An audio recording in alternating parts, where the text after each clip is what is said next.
I went to college.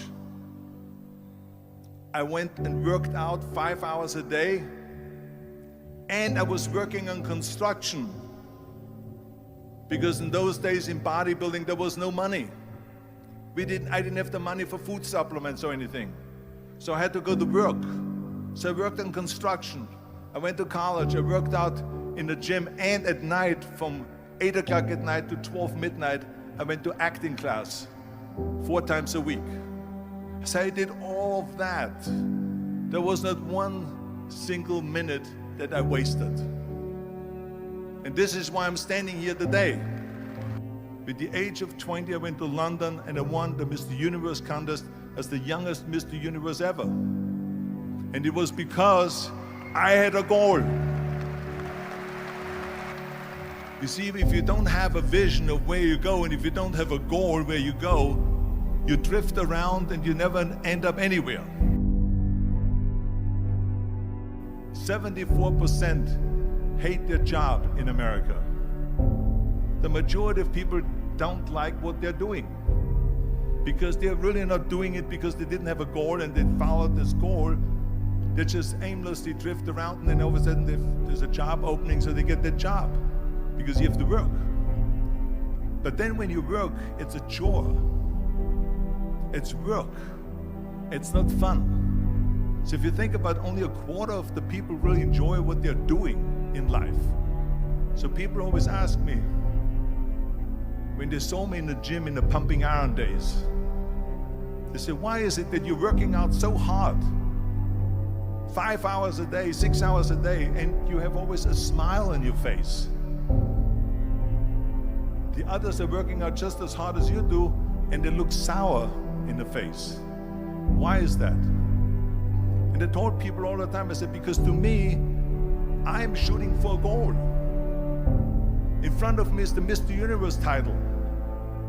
So every rep that I do gets me closer to accomplishing that goal, to make this goal, this vision, turn into reality. Every single set that I do, every repetition, every weight that I lift will get me a step closer to turn this goal into reality. So I couldn't wait to do another 500-pound squat. I couldn't wait to do another 500-pound bench press. I couldn't wait to do another 2,000 reps of sit-ups. I couldn't wait for the next exercise. So let me tell you something, visualizing your goal and going after it makes it fun. You got to have a purpose no matter what you do in life. You got to have a purpose. And Muhammad Ali worked his butt off. And I saw it firsthand. And I remember that there was a sports writer that was there in the gym when he was working out and he was doing sit-ups. And they asked him, how many sit-ups do you do? And he said, I don't start counting until it hurts. Now think about that. He doesn't start counting his sit-ups until he feels pain. That's when he starts counting. That is working hard. And so you can't get around the hard work. It doesn't matter who it is. Work your ass off.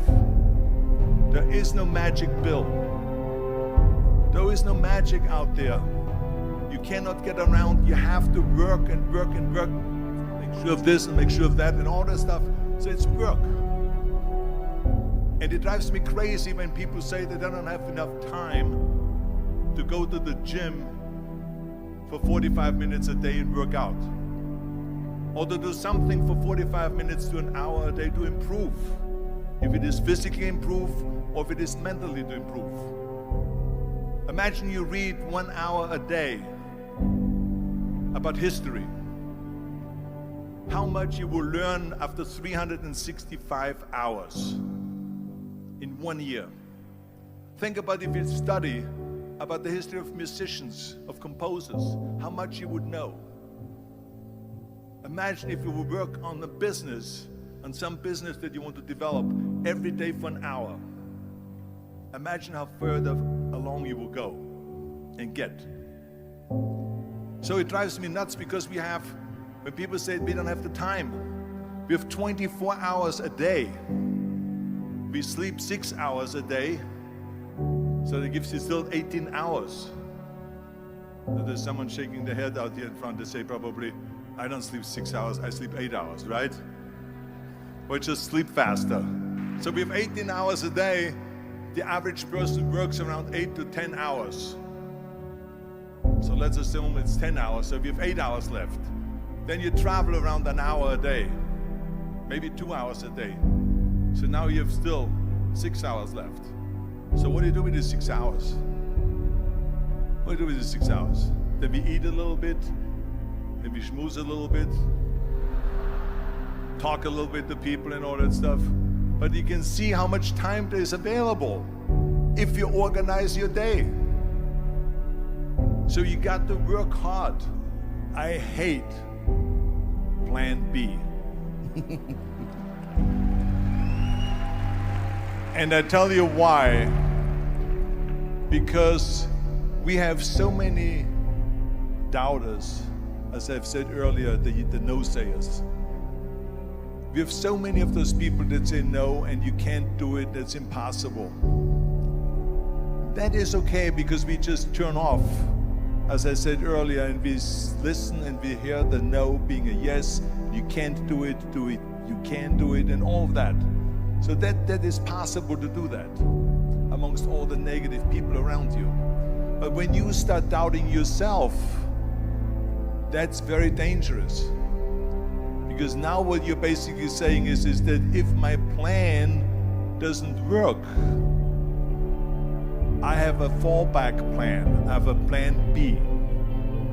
And that means that you start thinking about plan B, and every thought that you put into plan B, you're taking away now that thought and that energy from plan A.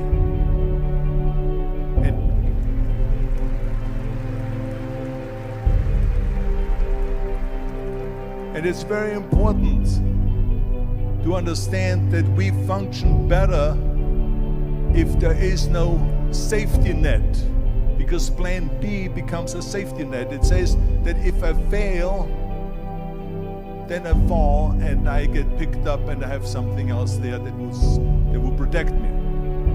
And that's not good, because people perform better when there's no safety net. People perform better in sports and everything else if you don't have a plan B. I'm telling you, I've never ever had a plan B.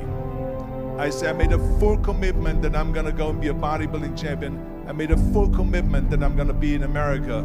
I made a full commitment that I'm gonna get in the show business and I'm going to be a leading man. No matter what it takes, I will do the work. I will do the work over and over and over until I get it. And the same was in politics and everything like that. So to me, it is very dangerous to have a plan B, because you're cutting yourself off from the chance of really succeeding. And the reason, one of the main reasons why people want to have a plan B is because they are worried about failing. What is if I fail, then I don't have anything else? Well, let me tell you something, don't be afraid of failing, because there's nothing wrong with failing. You have to fail in order to climb that ladder. There's no one that doesn't fail. Michael Jordan said in one of his interviews, when they said, "You're unbelievable, you're the greatest basketball player of all times." I mean, tell me about that. And he says, well, you're just mentioning the successes. But he says, for me to become the greatest basketball player, I missed 9,000 shots when I was playing basketball at the NBA games. So during these games that he was so successful, he missed 9,000 shots. Does it make him a failure? No. He's one of the greatest basketball players of all times, but he failed 9,000 times. Do you get it? We all fail. It's okay.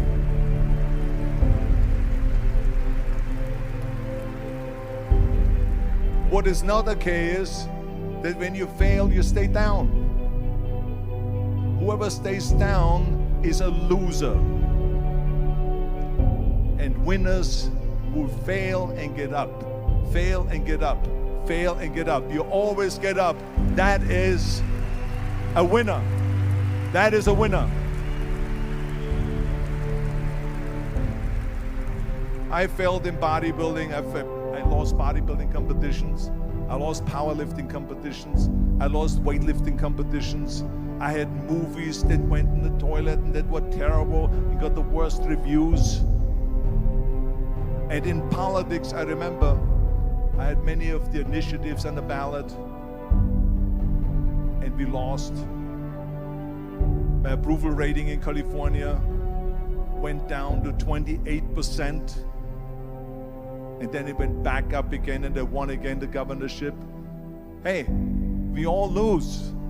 We all have losses. This is okay, and this is why I say don't be worried about losing, because when you're afraid of losing, then you get frozen.